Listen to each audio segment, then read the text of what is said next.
7 days left of Christmas. First of all, guys, it is 12/18 of 2023. If anybody shows up, we're going to chat while I work on some stuff. If not, then I guess y'all just get to watch me work. So we'll see if anybody shows up.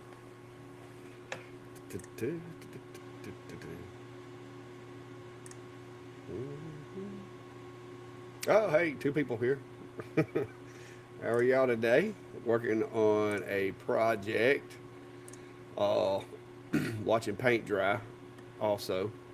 So just thought I'd fire up the camera in case anybody needed any information or tips or anything on light burn, because that's what I am doing. I'm actually almost, I wouldn't call it completely caught up, but I'm almost caught up. Yeah, these pop-up lives, guys. These are your rare opportunities to basically have me without all the crowd. Sometimes it gets crowded, but typically these are just a little more laid back. So I'm working on a design, and I wanted to show you guys. Let me get it downloaded. Got a picture of it. I've been working with a buddy of mine, and me and him been friends like since I guess grade school, and we come up with a laser project idea that I've been working on, and we tested the prototype to see if it was going to work, and it did. And so now I have got to put it into full production because it's one of those things that I actually think there might be a market for. So I want to move you over to the other screen for just a second and show you what this project is, and then I'll show you what the design is. So here we go. All right. So as you can see, big, massive laser cut box right there. What we were trying to do is my buddy's into pigeons, and pigeons are highly abusive to their feeders, and the feeders aren't cheap. So what we wound up doing is he asked me if I thought I could engineer something to feed pigeons that would be, good to use, but to the point where it would be economical enough to where if it got too bad, you could just throw it away and put a new one in there. And so this is what I've come up with. So that's what it looks like when the birds are using it. This is what it looks like in Lightburn, but I've still got some work to do to it to to get it like I want it, because that was just our prototype. This one I'm going to kind of spruce things up, so that's what I'm working on tonight.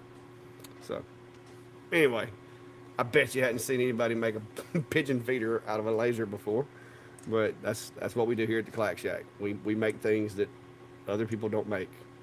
Sometimes they're totally insane ideas, but sometimes they just work, guys. They just work.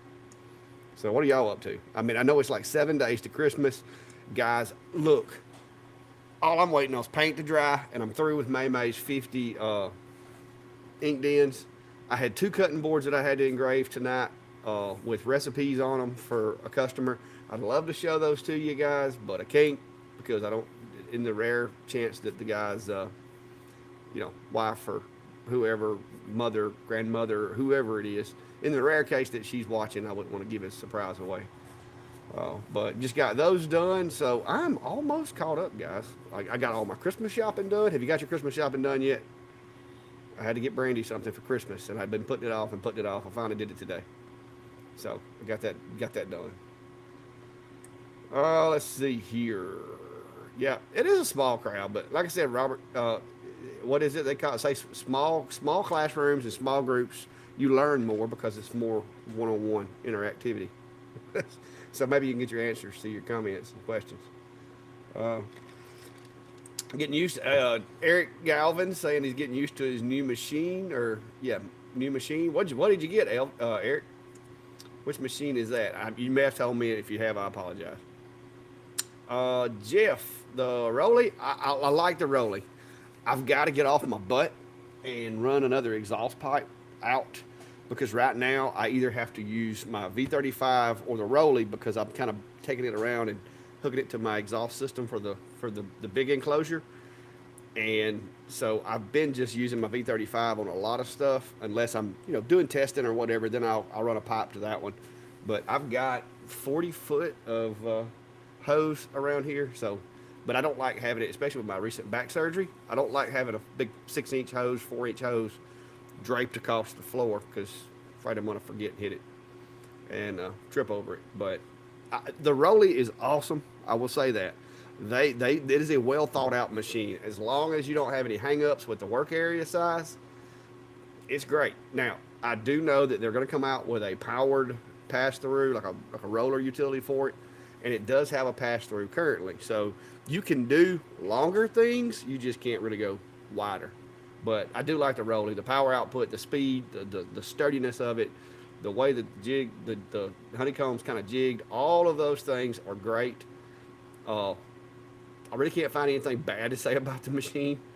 The fan, it's got a 4-inch fan, but running 20 foot of hose, I do use an inline fan just to make sure I don't overtax the fan and run it, in too much dirty air.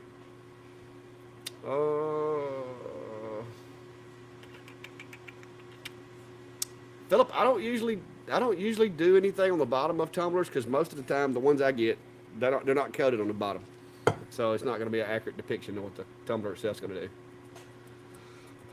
Jack been doing slate coasters and stocking tags. You better get them done, bro. Santa Claus is gonna be coming soon. Sharon says she got all her shopping done. Wrap, not so much. Well, luckily I don't have to do a whole lot of wrapping. Hello, Brad Ham. How are you? And Renee, Jazzy Jules, Bomb Party. Yeah, guys. Now this is not something we do here at the Clack Shack. We don't have very many bomb parties here at the Clack Shack, but if you like bomb parties, if you even know what a bomb party is, go check out Renee's stuff for sure. She's also my friendly postal worker. I got to see her today because I had to ship some stuff out that I just finished up. And I don't do much shipping. Before anybody calls me on it, I do not ship often. Only when I get guilted into the fact that I just can't say no. So I did have to ship some stuff out today. And the lady was very gracious. I even got a tip over what I told her it was going to cost. So that was good. I like it when people are happy enough to tip. So,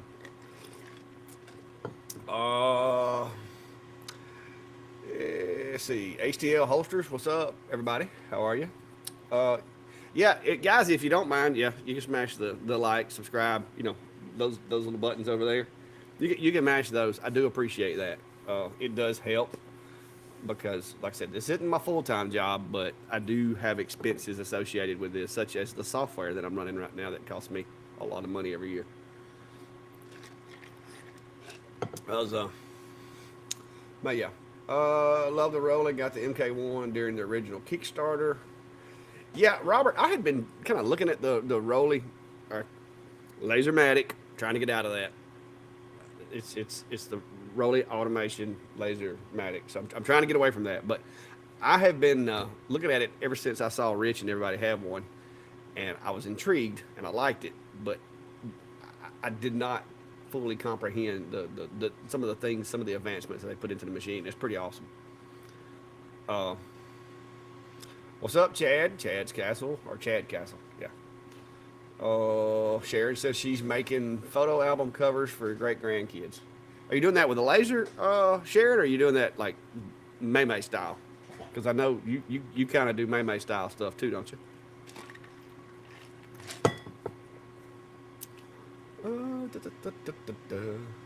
Yeah, Renee. Like I said, for those of you that don't know what a bomb party is, you can go check out Renee's channel and figure that out. But but yeah, she does. It's a lot of stuff with jewelry. It's kind of almost. It's to be honest with you, it's like almost legalized gambling because you buy something and there's a possibility that there's an expensive ring inside it.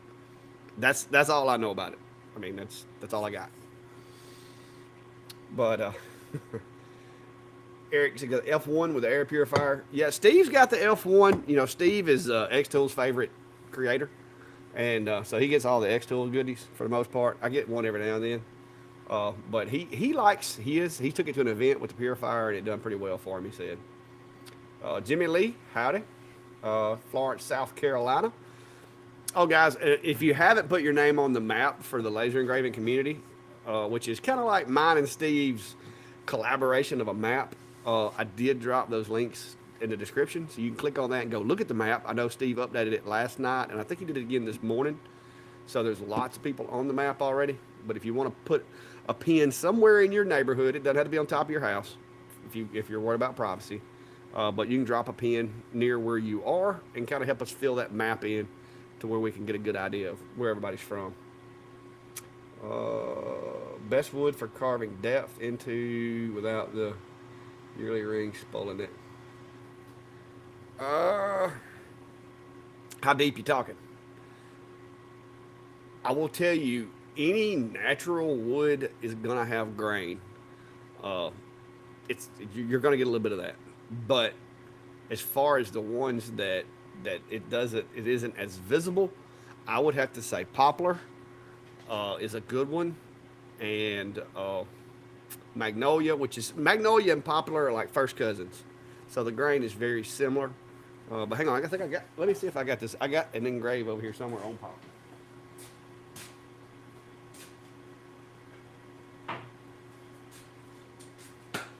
No, I do not, but we can have one in just a minute.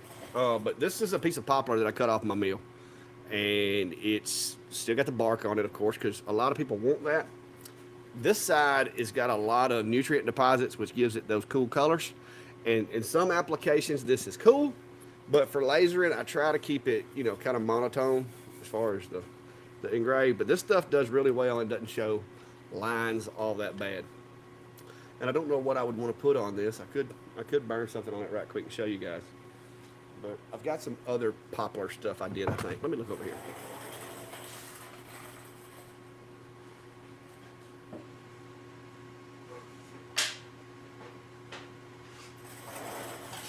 Oh yeah, lucky me. The guy that does way too much testing. So that's poplar. And you can see, you can make out the grain a little bit. And I did this with the algo, but it does a really good job. This piece was a little grainy for poplar. You can see there it's got a little grain. And this is pine. So you're gonna see wood. You're gonna see the grain. All right, that's oak. Oak has a heavy. You can see that the difference in the color of the grain with oak compared to pine. Oak actually shows through worse than pine, and a lot worse than poplar. So there you go. There's your three woods. How much do I need to tip to get you to send to me? What do you wanting? What are you wanting, Brian?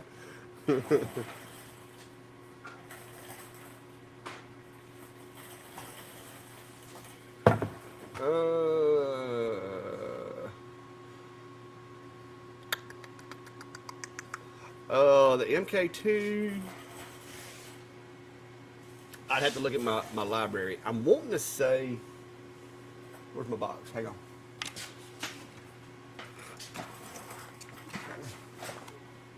Each machine in my shop gets an assigned box. That way, when somebody asks me questions like that, and they're like, hey, what do you use for this? Look what I got. All right, so for the 1/4 inch Luan, that's what I'm running right there. So you're looking at, let me get this right, guys. All right, you're looking at, I'm running, I think I'm sticking around 13 just to give myself a little wiggle room, because this stuff, this is a really clean piece, but some of this stuff that I run, see that knot right there? See this little glue pocket down here? You get those occasionally. Now, a lot of times, that's why this is on here, is because a lot of times I cut that stuff out and keep it for like test pieces and just random junk. But you do get that. So I like to go a little slower just to make sure if I do hit one of those pockets, it will still cut through it. This is some other wood, but this is an image that I did on Luan. On Luan, guys. And that was like my first attempt at an image on the Rolly. And I did it on Luan. So, yeah. Lasermatic. My bad. Lasermatic. I did this on the Lasermatic.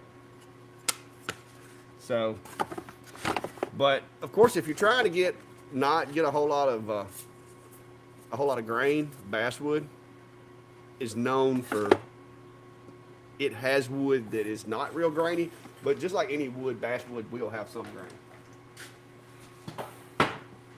But I gotta take my Mr. Rogers shirt off, guys. The heat is working in here today. It is 71.7. How's it going, Jason? Hang on, let me turn my dust collector off too. I just realized I left it on.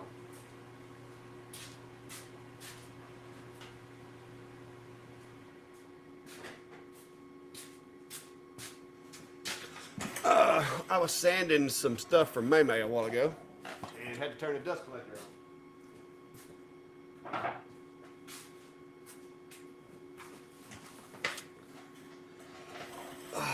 No, I've gotten used to being out here and it being a little cool, and my pits were starting to sweat in that Dickie hoodie I had on.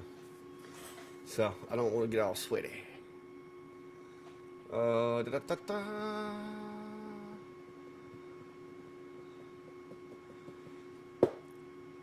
Yeah, the Luan that I get, I think it's 3 layers, thick layer in the middle and 2 thin layers on the outside.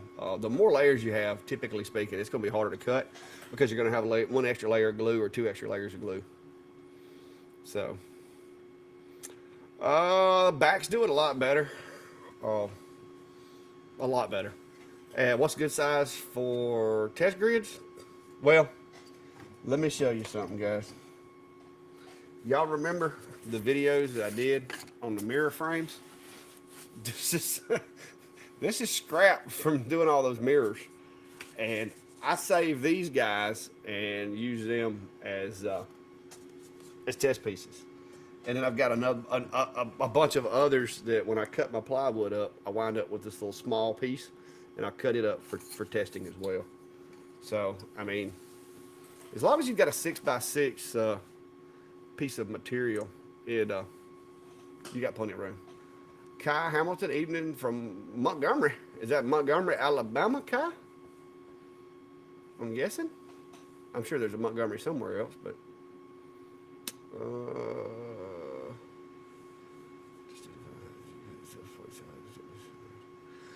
TK, if you have a cypress and cedar, I don't know if y'all have cedar over there. Cypress, I think y'all probably do have a member of the cypress family. It does pretty well as far as the engraving too. Let me turn this machine off too. This thing's been loud. I ain't fixed to cut nothing just yet.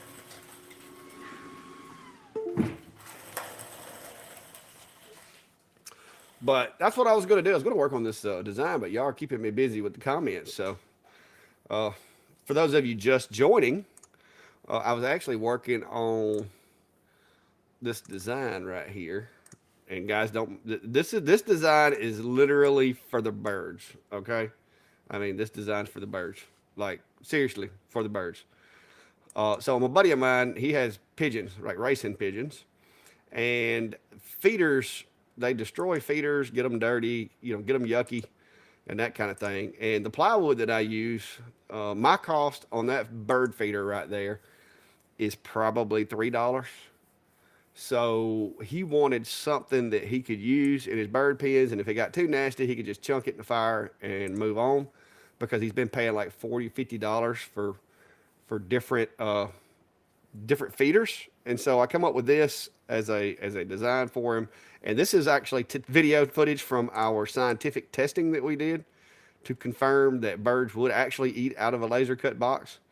And it's a very basic design, but I'm wanting to go back and add some holes for lighting and stuff like that to where they can see in there a little better. So I was out here playing with that after I got through with my other stuff. But this is actually the design that I used for that.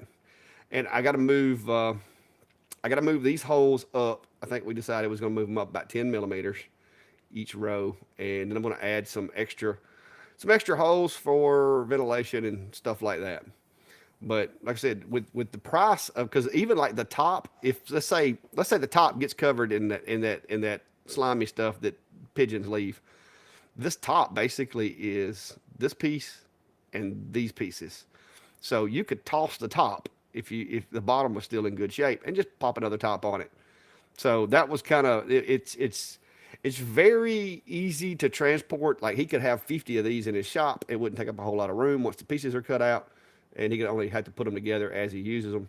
And so it was just something we come up with. But that's where we're at with that right now, and that's what I was actually going to work on. So I may or may not work on that. We'll see. But Jesse, hello, Henderson, Louisiana. How are you?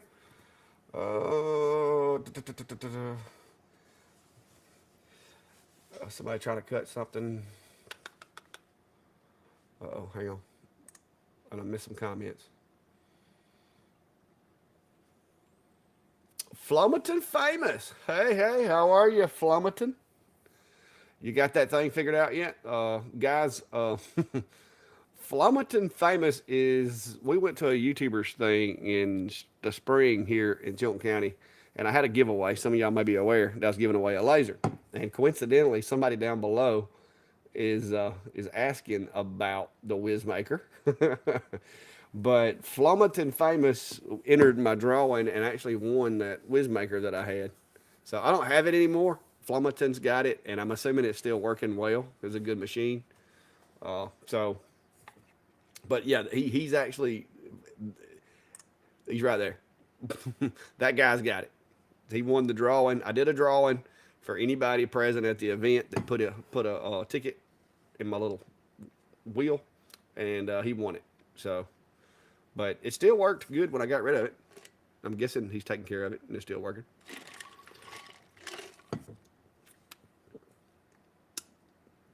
But yeah, the Whizmaker, the Whizmaker that I had is basically, guys, I mean, it's a rebranded Acer P20. Like, it, there ain't 10 cents worth of difference in them. I think the screw holes and some of the chassis alignment and stuff like that slightly different, but every other feature of that machine is a Acer P20. A lot of these machines, you'll notice, look a lot like each other, and so it's my belief that a lot of this stuff's made in the same factory, and they just put different color paint on it and sell it under a different flag. Adam Stack and Acer are in cahoots, I can tell you that, because their stuff all looks alike. Jen, good evening. Running your S1? Yeah, I don't have my S1 going right now. I was actually just going to do some file design and talk to a couple people, and then it turned into more than just a couple people. So it's keeping me busy right now.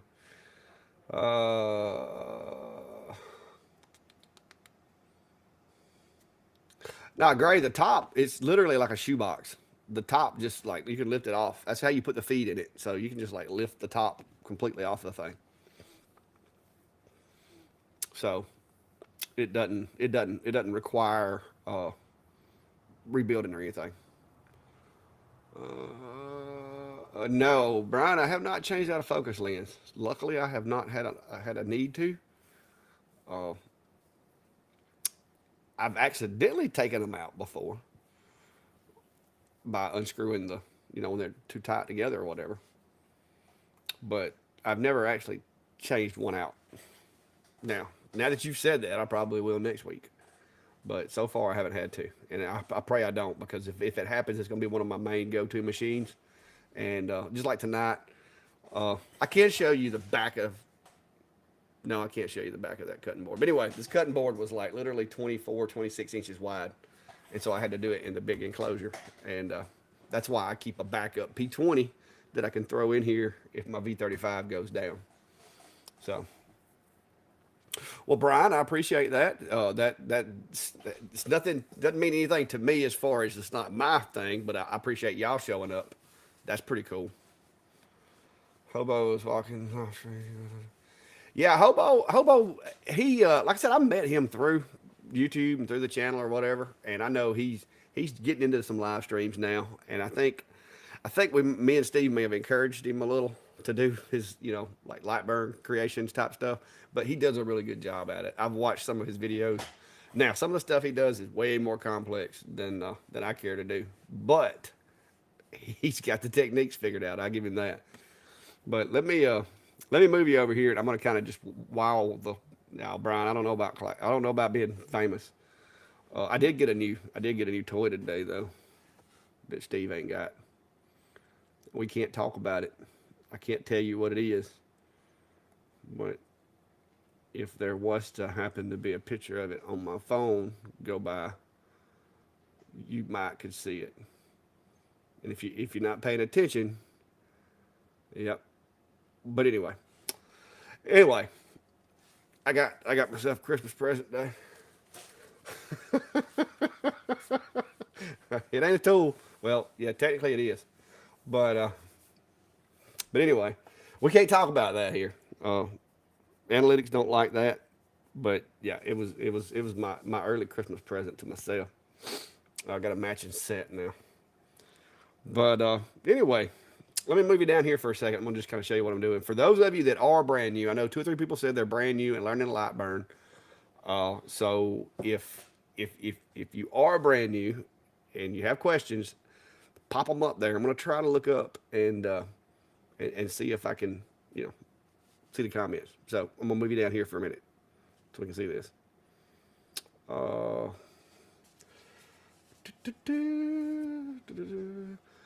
Uh, Tony, you're asking about the extended rails and camera on which machine? You talking about the one I'm using right now? This big guy? Look at that. Boom. Check out that right there. That's the camera. So, yeah, my camera extended rails. I do have some videos. If you added extensions and your machine's requiring the double home, I do have a video for that telling you how to fix that. The camera, basically, if you look at my enclosure Zillow video, the camera that I'm running in there is listed, and it's very, very good camera for the larger workspace. The fisheye camera for mine, I think I'm about 20 inches above the work area on this 850 by 430. So anywhere from there, you can see on the right screen right here that it can see the entire enclosure. Now you do have to run the calibration process to get it to flatten out like this, but it works. But mine does pretty good. Hang on, let me turn the machine on where I can do something. I don't want to mess up my piece of material I have in there, but I can go, because I'm fixing to cut this out here in just a minute, but I can go like down here somewhere and do a little burn just to kind of show you how well it works. And like I said, guys, cameras are a tool. They are not perfect. Let me make this thing circular. They're not perfect. Do not expect them to be perfect, because they are not. But like right there, I'm gonna update my overlay, and I'm gonna go ahead and home my machine just to make sure, and I'll go ahead and send this out and let it burn that little circle right there. Let me turn the air assist on. Oh, what a dodo! What a dodo! I forgot to turn everything else off, guys. See, that's what happens when you got a camera in your face.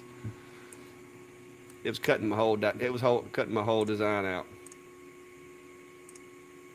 That's what happens when you got a camera on. All right, let me rehome. I'll finish that in a little bit.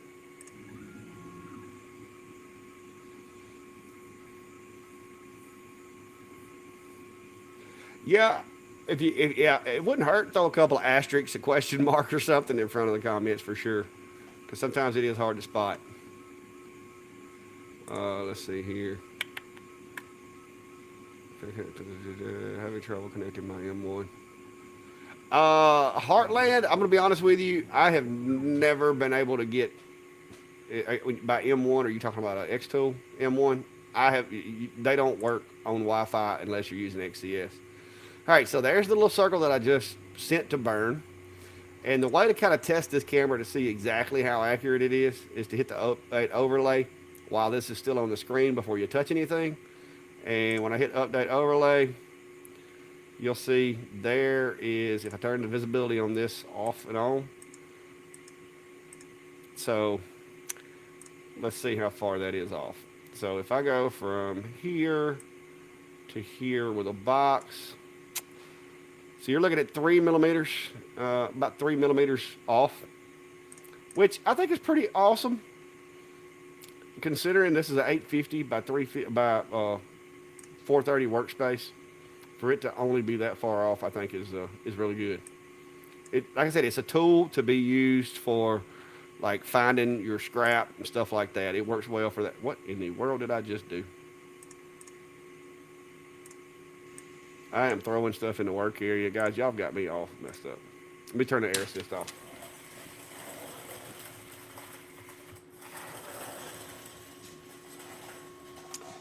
But anyway, let's see. Well, Deanna, I appreciate that. I'm glad that they are answering some of your questions. Let me put the camera back on. I feel goofy with the screen pulled up and me talking. 20.8 is very nice. Yeah, I wanted 28,000 for Christmas, and I got it. So I'm gonna be honest with you. I don't think it's a big stretch to make it to 21. So I'm gonna call that my overachiever goal. How to lock, burn, engrave settings to each project. If I use 01 for when you save it, it should. When you save the project, it should keep those settings. If you save it as a light burn file. Now, you can down here, like when you open this, you can change the make default for all. You can kind of change some things. But I've always, like I said, if I save this one and then I reopen this file, I don't have that problem. Like let's say if I change this to, let's do something crazy and just change this to like 500. All right, let me get you down here. So I'm gonna change this to like 500 speed, which is insane. All right, and I'm gonna save the file. I'm gonna close Lightburn completely. All right, and then reopen Lightburn. And then I'm gonna go back in here to my recent projects, and I'm gonna open the pigeon feeder. It's still at 500.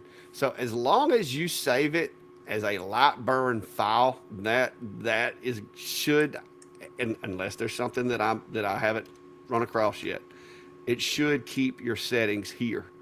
Now, I will tell you this: if you're working on a project and you change these, and then you just open a new project, then those will stay, like for the next project. So you have to be aware of that. But if you save it as a Lightburn file, it should retain all the settings, everything should still be there. Jason, all I can tell you, guy, is I use a half a sheet of paper for the little dot for the calibration for the cameras.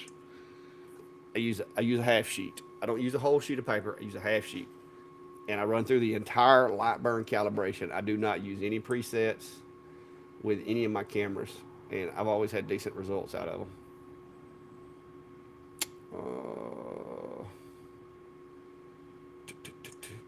But Tony, I mean, other than just calibrating the camera, there's nothing I do, and I use this Lightburn utility to calibrate the camera with. But like I said, I take a sheet of paper. Basically, my image of the dots is only a half a sheet of notebook paper or printer paper. So if you're printing a whole sheet, just take and downscale that thing to where it fits on a half a sheet. It'll be like a, what is it, 5x7, I think, and do it that way.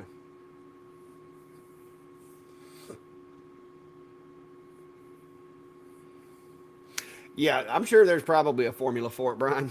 But I seriously, this right here, this is what I use. And guys, it has been well used. This thing's been around for a minute. I've had this thing for 2 years. But this is the image that I use to calibrate my cameras. And I'm getting really good results with them. Good enough for what I use camera for. But yeah, it's just plain notebook or printer paper. I printed it on my computer, and then I just folded it up to where it's that big. Now you do have to have the little dots have to be pointed up, oriented up.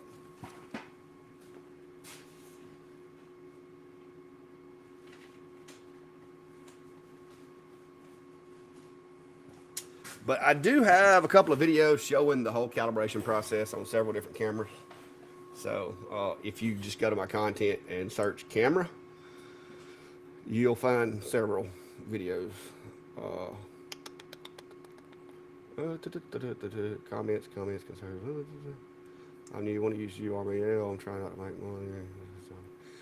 Well, Paul, GRBL is not bad. It's open source. It's free. But I will tell you, between the two, Lightburn's worth the money. Because once you buy Lightburn, other than getting updates, yeah, I mean, you pretty much got it. Now, if you want updates, you're going to have to buy it every year. But it's well worth it. To do a mirror and paint separate part. Oh, okay. Do y'all want to go into that? All right, raise your hand. Who wants to go into setting the layers? Okay, we'll do that, guys. I can work on this pigeon feeder for later. So, uh, somebody's wanting to go over how to create layered files from an image. So let's see. Michael. Yeah, Michael said that he wants to know how to create split images in Lightburn to do a mirror. So, Michael, if nobody has any major objections to that, I guess we can switch over and do that. And yeah, we'll do something y'all are interested in instead of the pigeon feeder. I'll do it when I ain't got nothing else going on. So, let's go to Lightburn. All right. So, what we're going to do here, guys, is I'm going to go File, and I'm going to tell it do a new file. All right. Because this is actually a file that I need to do this with. I did it partially for my video, but I need to do a better job with it. This is my Gadsden flag. This is actually the image that I used on my mirror that I did. You'll see that this part right here is the grass. It's supposed to be green. All right. So, but what I wanted to do, and let's let me pull up an image, and that way I'll give you an idea.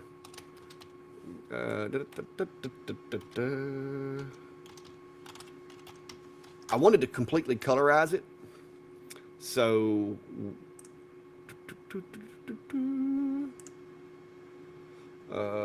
save image. Let me download the image. So this is,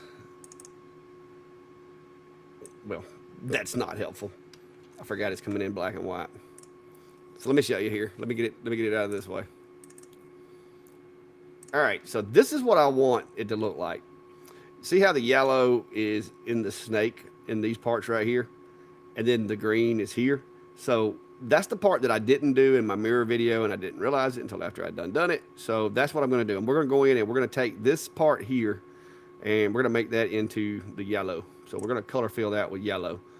And kind of the way that I like to start, guys, is first of all, you're going to need to ungroup all of this. So you can save if you're afraid you're going to mess it up really, really bad.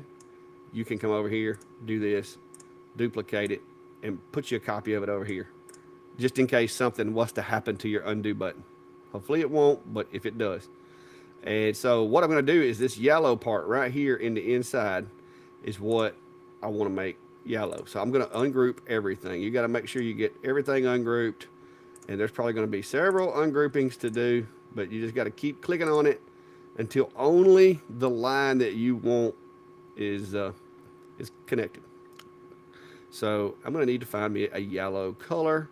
So I'll be using this yellow color, and I'm going to change it to Feel. I think I just lost an eyeball on the snake, so we'll have to fix that. All right. So let me see. Did I lose an eyeball? Yes, I did. So here's kind of where the dilemma comes in. When I turn this on, I lose the eyeball. The eyeball's supposed to be white. So one way to work around that is to select the eyeball. I can select that same color that I just had, hit show, and it's gonna change the color of the eyeball and make it black because it's, there's black there. So if I want to leave that white, I'm gonna have to duplicate that, and then I'm gonna have to set it to the black, and that'll actually make it back white. Because what you're doing, guys, and don't throw rocks at me yet. So what you're doing is basically by changing that shape to the same color as what it's in, it changes it from being a feel to an unfeel, so to speak. So that's how you kind of go about getting, if you want those to stay white. And so now the trick is I don't want this to burn on my black layer. You see what I'm saying? Because it's going to be burning on the yellow layer. So the way I get around that is I will go in here, I will click this layer, and hold control, click this little guy, hold control, hit this little guy. I think I got both of them. And then I'm going to duplicate those. I'm going to assign that one to a tool line. All right, and now I'm going to hide the yellow. And what this is going to do, that's basically showing me where I'm fixing to cut. What I'm going to do to start with, I'm going to select this big black shape here. And then I'm going to take this guy right here. And you may have to zoom in to catch it. And I'm going to select it. And then I'm going to use the little, subtract. And I'm going to click that. So what that does is that removed any cut that's going to be applied from the black layer. It removed it from there. So now all I've got is yellow. So when I burn the black, it won't burn this and then have to paint it again and go over it and over it and over. So basically, you just got to go through here and change these over. And you want to double check. See how that one did that? See, now it's just solid black because I changed that line from black to this color. So I'm going to back it up and show you. All right, so first step, duplicate. All right, with that one still selected, go ahead and add your yellow. All right, turn the yellow off. It's still there. All right, I'm going to take that and I'm going to change that over to a tool line. And then I'm going to click here, hold control, click this guy, and then I'm going to chop it out. And so now only yellow exists in that box. You can leave the little circle like that as long as when you duplicate, change it to yellow. But anytime you have to chop something out like that, you're gonna want to make sure you chop it out thoroughly. So now I've got that little section done. And sometimes you get lucky with these. Like you'll click this one and it'll cover a pretty good little area. So what I'm going to do with this one, this is kind of the simplest way. I'll duplicate it. Before I click anything, turn it yellow. And now it's filled with yellow. So right here, duplicate, yellow. Right here, duplicate, yellow. And so now I'm filling in the holes with yellow. And if you really want to get froggy, click, hold control, click, click. If I can get it, click. Ah, see, I clicked one too many, see. Hang on, let's start over. Click. Let me get zoomed in where I can see. Hold control, click, click, click. Let's don't get too froggy. Let's go ahead and duplicate those. Click yellow. And now I got a layer for yellow. So that's basically the process. Click, click, there, there, and duplicate.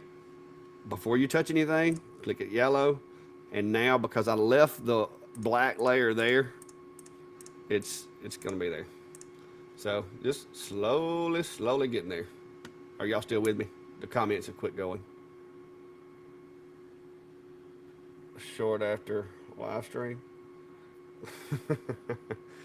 but yeah, somebody comment or I'll think that we got kicked here. That my internet died. All right, y'all gonna have to throw me a comment or something, a thumbs up, something. All right, so just gonna keep clicking.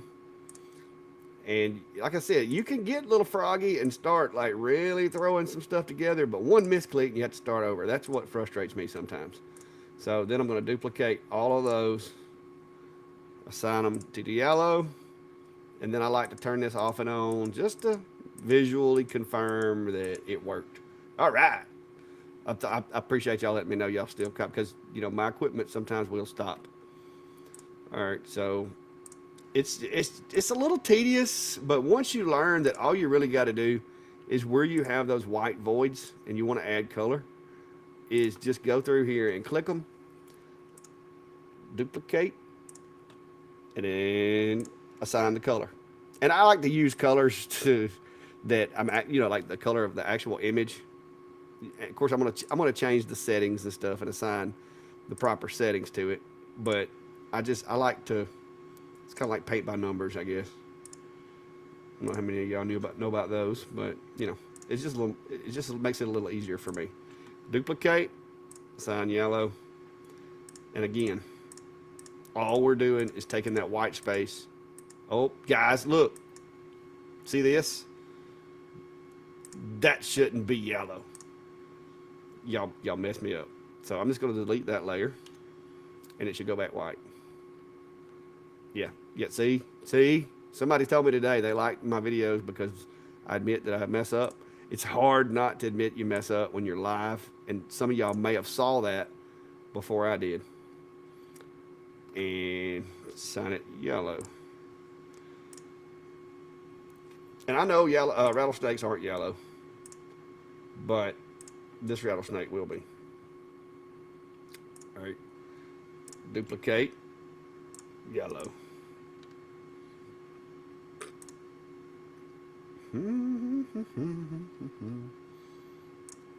Try to get all these.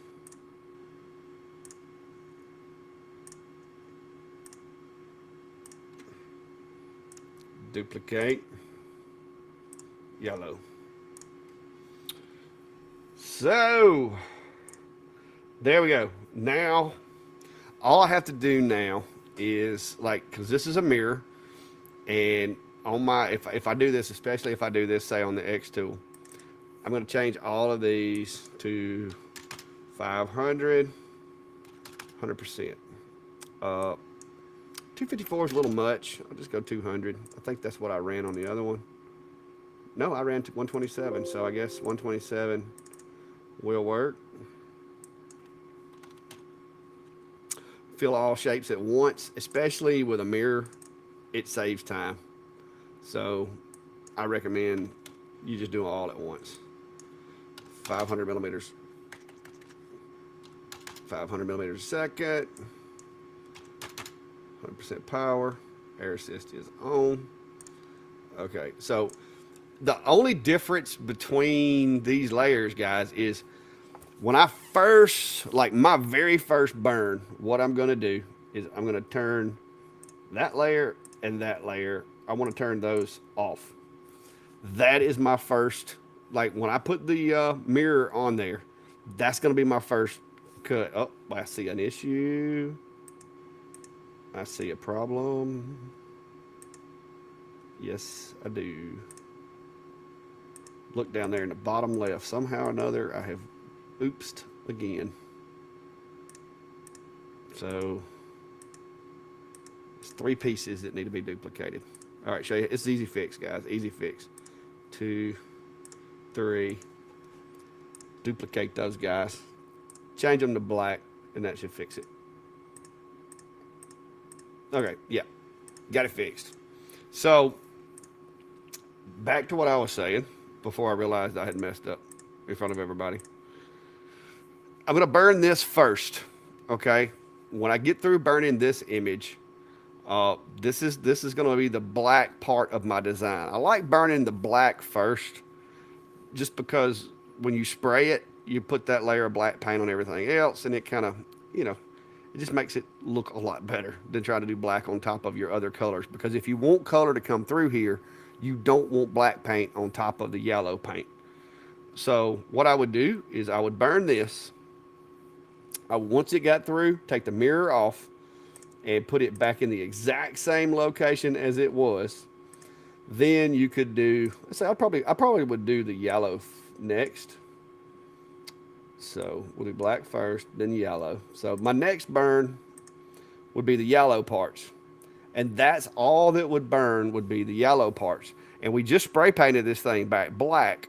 So we've covered up everything black with black spray paint. We're going to go back over it. It's going to burn these parts. We're going to take it outside, and I'm going to spray it with yellow paint.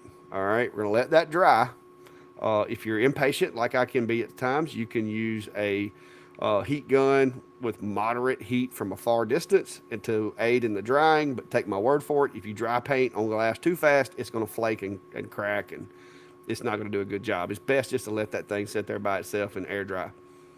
But once that burns, take it outside, spray it with yellow paint.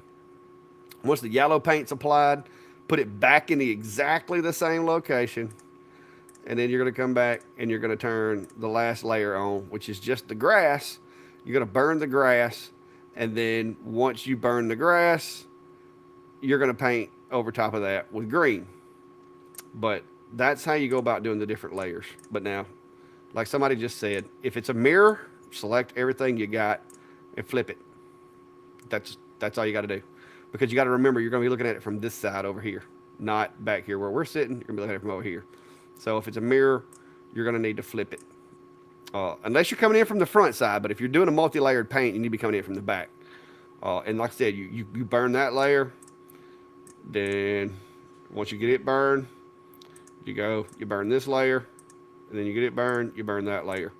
And once you've burned all 3 layers and sprayed it with paint, you will, on the other side, you will have this image, which will be black, yellow, and green, and whatever else color you want to add to it. So that's how I go about doing that. Well, yeah. Well, you got to burn the grass. It's got grass on it. But now, since I got that done, I'm going to delete this guy out of my library. And I'm going to, for those of you who don't know how to do this, here's another tip for you. Select everything. I'm going to group it first, just because I like to group first. And then you go over here in your library and import graphic from project. And I'm going to name this layered Gadsden flag. And that will be on a mirror here pretty soon. Because I really, after doing my other one, I looked at it and I'm like, I really wish I'd have done that thing in full color. But anyway. All right. Let me get back caught up. Well, Michael, I hope that helps. I hope that really helped. But the good news is, guys, I've been wanting to do that to that file anyway, so no loss on my part. Because now if somebody wants a layered Gadsden flag, and guys, you can do this on wood too. All right, hang on. Learning moment. All right. All right, this little piece of wood just volunteered for a project. So let me show you something. We're gonna run this on the longer. So I'm gonna cut that machine off.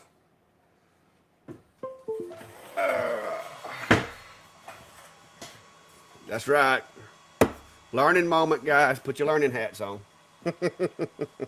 So back down to light burn. All right, so we're going to be swapping machines for this project, guys. We will be running the longer B130 watt. The longer B130 watt is in my smaller enclosure over here, and our material is nowhere near that big, so we're going to have to shrink the snake. All right, the longer B1 runs COM port 9, and in the console, I should be able to see the machine, so we're going to go ahead and home. Camera control, you can see this is the camera, and I do have the lights turned up way too high, but there's a reason for that. So you can see the enclosure cam. But anyway, back to the screen for now. So I'm going to update my overlay. This is where cameras come in handy. When you're teaching people stuff or just showing people stuff and you want to just get it on the material, you can just do that. And I have 100% confidence it may not be particularly centered, but it will be on the material. And I will take you back to the enclosure cam for the frame. So here we go. We're going to frame that out. As you can see, yes, it is in the work area. So I will be sending the machine back to the back corner and park it out of the way. Now, back to the design process. All right, so, I forgot to tell my machine to quit moving. So what we're going to do now is This basswood, guys, I'm pretty sure if I run the black parts at 130. I'm going to run the black part at 130. All right, I'm going to run the yellow part at, see, yellow's going to be lighter than green, so we'll say 180. No, 160. We'll do 160. All right, run that at 160. And I'm going to run the green at, do I want the green darker? Yeah.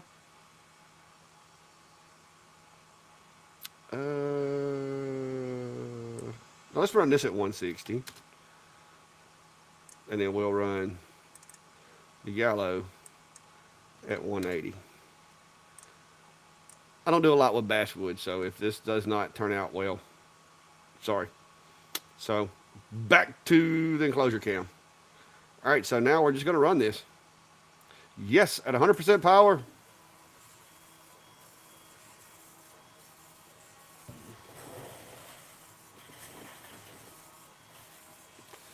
Guys, it's kind of like this. In my opinion, 100% power is kind of like buying a V8 and then taking two of the spark plugs out of it. If you're going to have the power, use it. Oh, I hear people all the time, why 100% power, why 100% power? If I just run faster. I don't power down, I run faster. Now, like I said, I don't do a lot with basswood, so these settings may be a little jacked up. But I doubt it. And the enclosure cam, you can see, is getting smoky, so I've got to turn my exhaust on. It's going to get a little noisy, but it should evacuate that smoke relatively quick. So we'll wait around a minute and see how that looks, and I will check the comments. You go, Brittany. Did I miss something? What did Brittany do? Who's Brittany?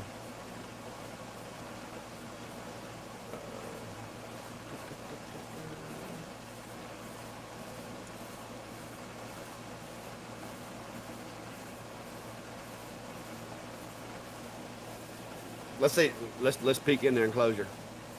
Whoop! That's all the black that's burning right now, and I'm hoping that it's black, like black. But the other parts should not be as dark. But like I said, I may even have to go faster. I may should have run the grass and stuff at like 200 and something. Oh, oops! I did it again. Okay, I got you. I get you now. I can be a little slow at times.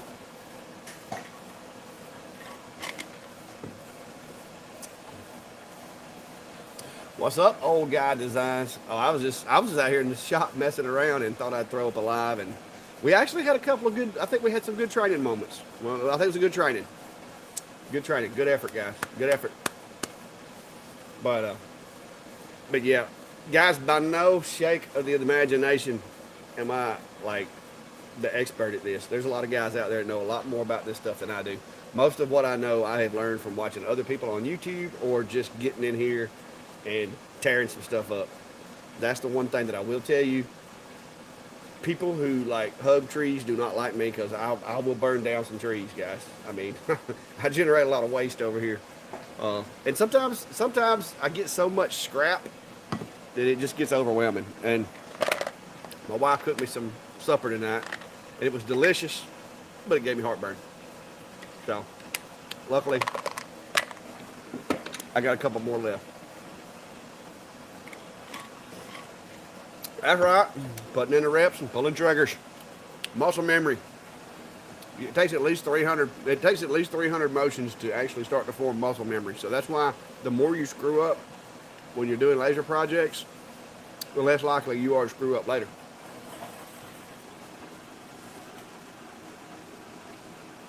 Yeah, that may have been a little hot, guys. That may have been a little hot. It looks a little crispy. Let me look at it.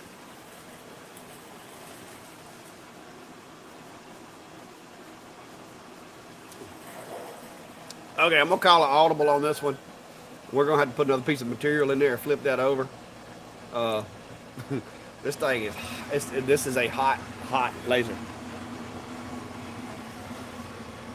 I did get a little difference in the color, but it's hard to tell on this basswood. I'm getting away from the basswood, guys. Let me get something I'm used to. Piece of Luan.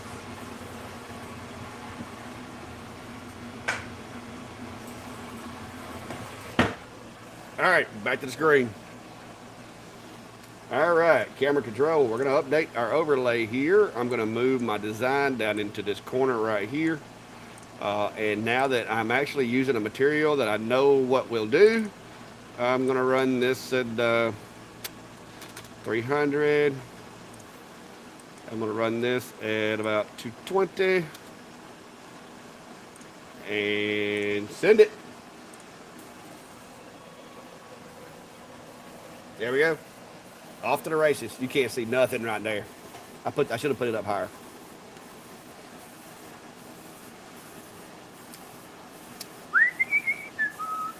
That's right, Gray.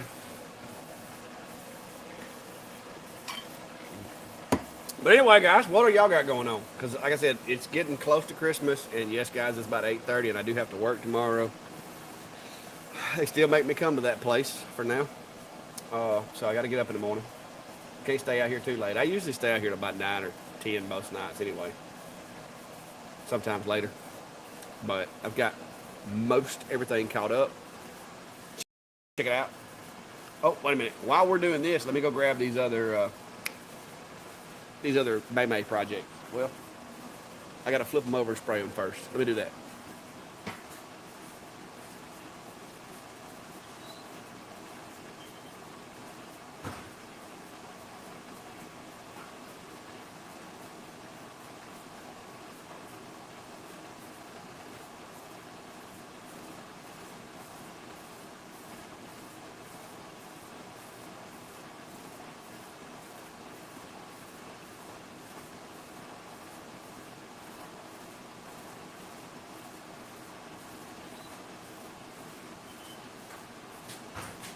I can at least let y'all watch the machine while I'm doing this other project. So here you go.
All right. If you're new to lasering, this stuff is your friend. Remember its face. I had to go code those things I'm making for May that are over there. Yeah, I had to go spray. I think I got like 15 more of them left to go here to be done with them. And I had sprayed the front when I got home earlier, but I had to go spray the back.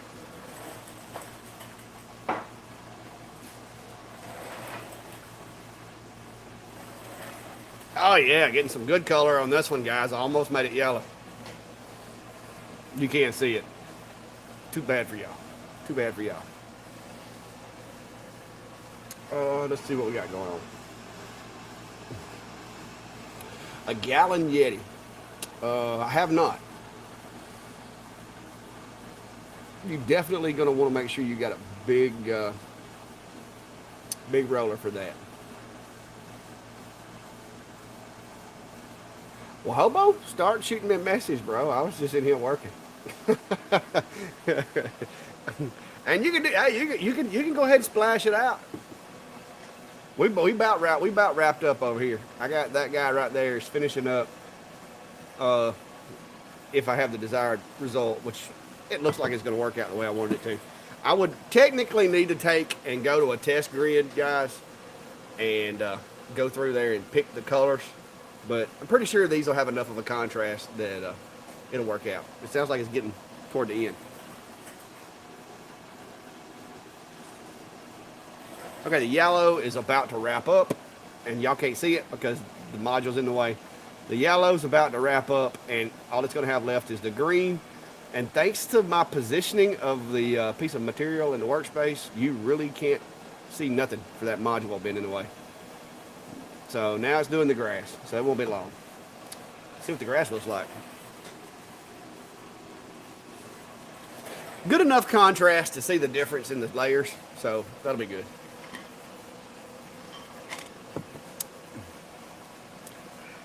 Well, Hobo, maybe we should just get a calendar and like start like what we call it deconfliction is what we call it in the biz. It's basically a deconfliction board. Is say if me and you were both working a case at the same location, we would put a pin on the deconfliction board to make sure that we didn't like both show up at the same time. And so we could do that with a calendar. It could be a deconfliction calendar. All right, so let's see how it did.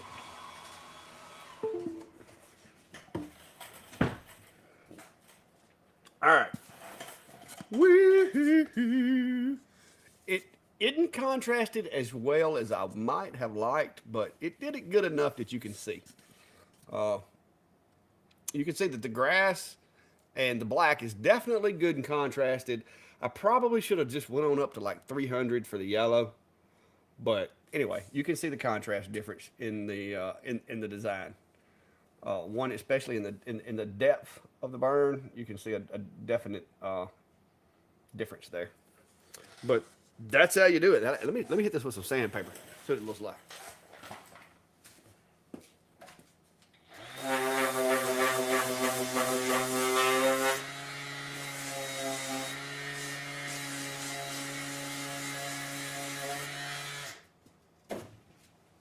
Magic sandpaper.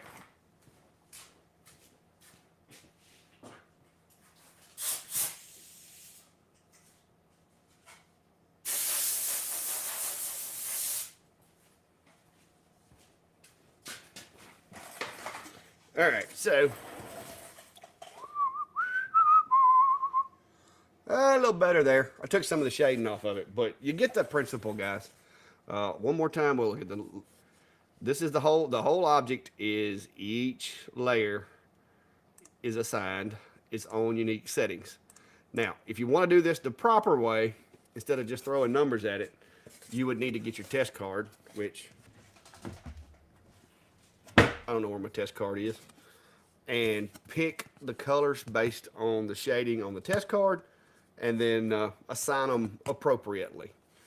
I did not do that. We just threw numbers at it, and it's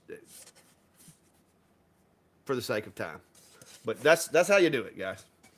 That's how you do it. And for a mirror, that would work really well because you're going to paint. You're going to do the black, then you're going to paint, then you're going to do like the yellow paint, and then green paint. And then if you want to paint behind that, you can go over it with black again to hide all your other colors. But if you're wanting to see through it, you just kind of need to put the color on there just thick enough to where, like that one. See, I back painted that one white. And if I turn the lights off in it, hang on, you can see it's white and black. So whether I was lighting the sign or whether I wasn't, it works the same either way. So with that one, it's not frosted, it's white. But when I turn the lights on, the lights can still kind of come through the white. So it's pretty cool. And there's a cat back there. Like watching ninja videos in the 70s. Well, it's probably something on the sync software. It's not my internet. Because I'm showing full signal green. No, I'm not showing anything problems with the bit rate or anything like that. But I'm going through software that could be causing a little bit of that. It could be on your end, or it could be if you're watching on Facebook. Facebook's notorious for doing that. I don't know why. but YouTube usually not so much. But the replay, it usually fixes it in the replay. I think sometimes YouTube has a problem keeping up. But anyway, well, Hobo, if are you still planning on doing anything? Because I'm fixing to get off of here and just pedal a little bit and call it a night here shortly. Like I said, I've got my jobs done. Kinda, maybe. What are you talking about? What are you talking about? Uh. That computer? But no, it's not likely. Is it my computer, nor is it my internet connection? Here at the Clack Shack, we have a 1 gigabyte internet connection that runs very, very good latency, and my computer's a beast. So hopefully that's not what it is, unless it needs cleaning. Now it does get dusty sometimes and start building up heat, but I don't hear the fans running overtime, so I'm pretty sure it's not getting too hot. Because it's got like 12 fans on it. But anyway, guys, comments before we go. And if you don't already know, Sunday night, Steve and I have decided that we're going to be around. So I don't know, depending on who all shows up, we may not keep you for the 2 hours that we normally do, but we plan on at least trying to do a live and maybe go over some stuff. But anytime you got something that you want to learn or want to have an idea of something you want to go over, feel free to let me know, especially on these pop-up things, because this is a great time to do it. Like I said, it's a smaller crowd, not as much, traffic, and so I can do stuff like that. But I hope if you're just now getting here, we did basically we took an image and just kind of assigned it different cuts in order to do either a mirror like the one I did back there, or a multicolored burn if you want to. I looked on your Etsy store, those positioning clamps. No, I did not. You talking about my little orange ones? But I think they're all on my machine. You know my little orange little L's that I use on the wallet? I don't think I put them on Etsy. I think they just made them for myself. Sometimes people get weird about files, and that was one I just kind of come up with for myself. So I never put it on there. I mean, I guess I could put it on there if you would like. But it'd take me a minute to get everything together. But hang on a minute. Since you're in the live, and it's just going to cost me a bunch of trouble to try to get the file. Hang on, just give me just a second here. Because this is something that only somebody with a comm marker would want probably. So give me just a second. Let me make sure I can find it. I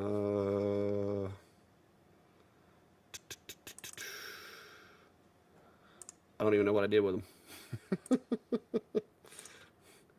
I may have to find them. Yeah, I don't know if I even saved that file, to be honest with you. And if I did save it, I don't know. It's just stacked acrylic, Mike. I cut it out of some orange acrylic that I had. I think it was actually laser save glass that got cracked. But I am not finding where I saved it.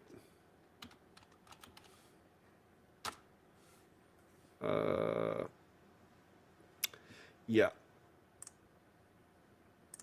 Not seeing it. I was going to just throw them up there for you, but cut marker B4, jig kit, jigs.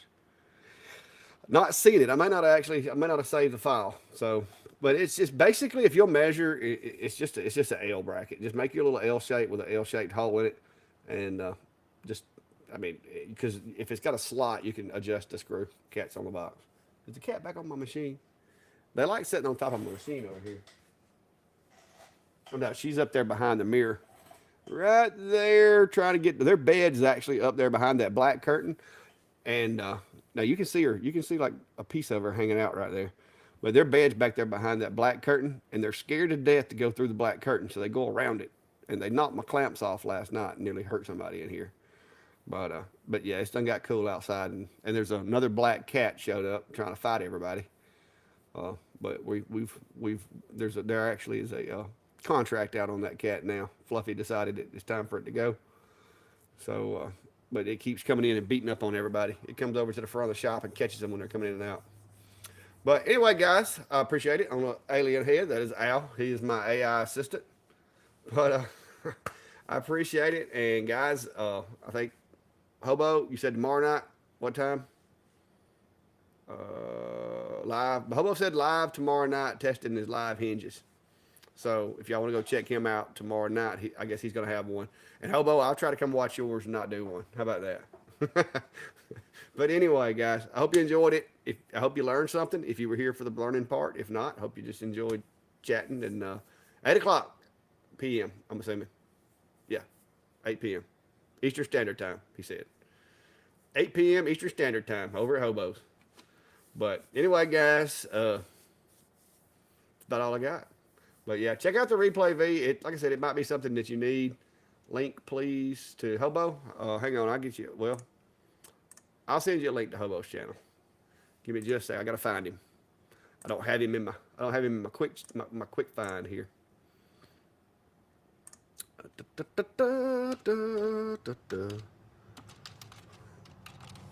Like I said, Hobo's really good. He's really skilled with what Hobo?